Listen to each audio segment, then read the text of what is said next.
Hi, welcome to AnimeCons TV. I'm Patrick Delahanty, and I'm here with Shannon Morse. Hello! And we're here to talk about sexual harassment at conventions. Yes, we are. And you've done a lot of research into this. You go to a lot of infosec conventions. I do. I go to a lot of HackerCons / information security conventions, so they're for computer geeks. Okay. But a lot of our infosec people, they run into the same conventions as AnimeCons. Myself included, obviously. I go to a lot of AnimeCons with you. Yeah. So I wanted to come on today and talk a little bit about code of conducts and sexual harassment and harassment in general, and what you might run into at conventions and how you can help with this matter. Now, what sort of policies are in place? I know different conventions have different policies, but Yeah. what's on the infosec side of thing and the HackerCons? What do we have in place there? So currently in information security, especially during 2017, we've seen a huge move for a lot of movement towards getting these things called codes of conducts in place, or COCs for short. And basically when you create a code of conduct, it has a bunch of different parts, and the parts can always be updated in the future if you find you need to update them with some additional information or terminology.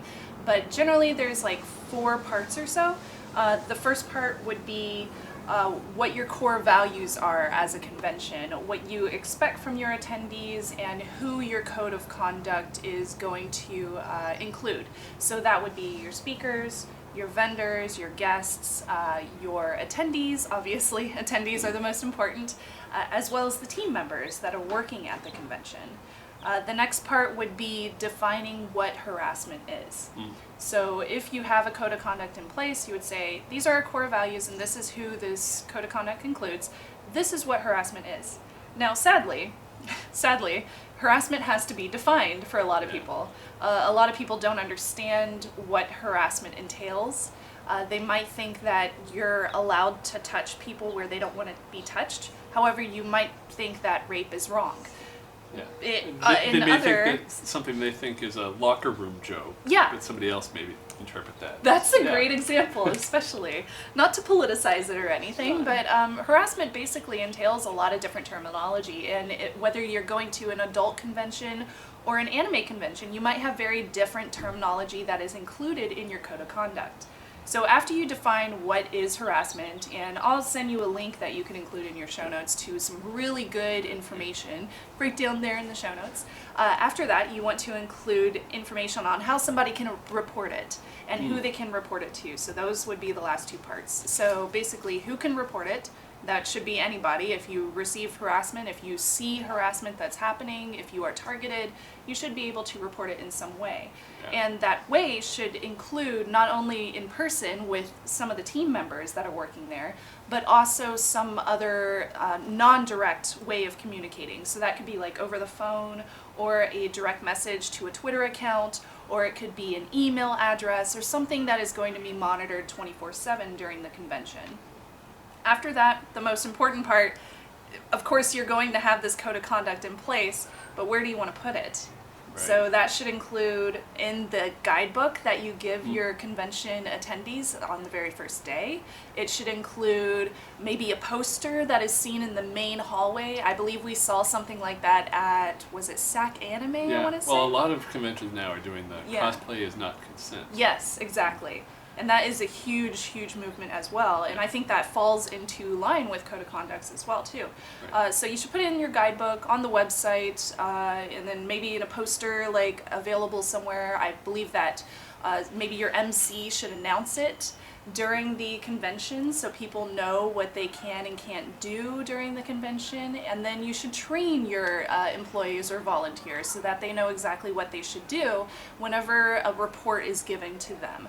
And that's basically all of what a code of conduct entails. Now, what do you think somebody should do if they're going to a convention that doesn't have one of these policies in place yet, and they notice something wrong? Yes. I mean, what can somebody do? So personally, I have decided to not go to conventions that don't have codes of conduct in place. But if you do find yourself at a convention that does not have a code of conduct in place yet, you should definitely try to speak to the organizers, try to speak to the people in charge, and see if they are willing to create something with you. If they don't know who they can talk to, the link that I'm going to give Patrick will give some general outlines on information that they should use, and you could definitely direct them to that link, because I believe it's a very good guidebook as far as creating a code of conduct. They could also speak to me. I'm more than happy to speak to organizers to create code of conducts. I've actually talked to 2 information security conventions to create COCs for them. So I believe that, if you find yourself targeted in harassment, or if you find yourself at a convention where they don't have a COC in place yet, you can definitely work with them as opposed to targeting them and attacking them and telling them that they're horrible people for not having a COC.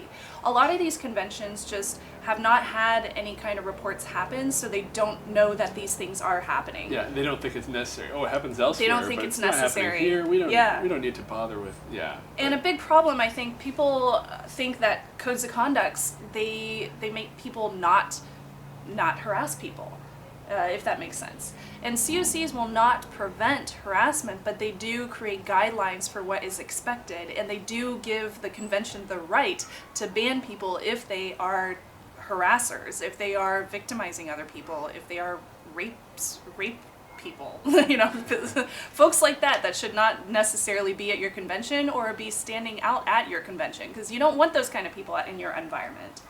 Now, wasn't there an issue just recently? There was some convention in Europe that. No, I think I heard about this from you. So you, I forget the initial. It was C and. You did. Yeah. Yes. And they had accepted somebody on, I think, to present that was not a nice person. Right. And people spoke out about that. Whatever happened, I mean, this happens in the anime world too, where there may be presenters or even people running conventions that are not good people. Yes, exactly. And I believe I even mentioned one of those to you as well for an anime convention. But the one you mentioned in Europe was the CCC, Chaos Communication Congress, I believe it's called. But they do a convention during New Year's every single year. It's been going on for decades now, and they don't have a code of conduct in place. Their policy on their website is basically just be awesome to each other, and that's it. But you really need to define what that means. Like, you could say be awesome to each other. I totally agree. Asterisk, and then here's what that means. Here's what that means. Here's how you can report it. Yeah. Here's where you can report it. And here's what happens if you are found to be at fault of harassment. Like, you should get banned. Mm-hmm. But they didn't have anything like that in place. So I talked to them about it on Twitter, and the girl that was a victim of some things that happened at the convention, she talked to me on Twitter. She thanked me for speaking out about it. Do they have a code of conduct in place yet? I don't believe they do, but I'm going to definitely keep on to them this year and make sure that it happens, because I don't like seeing other information security conferences currently that don't have COCs.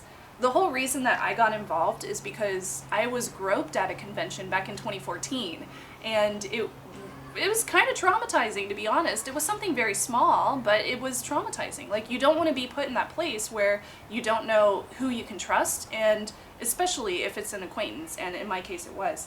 The convention that I was at, they didn't have a code of conduct in place. So even though he was banned, according to the owner, he came back 2 years later, and we were sponsoring the convention, my company was. So we were giving them money, even though the guy that had targeted me in harassment, he was back there. So it was a really, really bad headache that I had to deal with. And I eventually told them, like, hey, we can't sponsor your convention if you're going to let harassers in. So they created a code of conduct.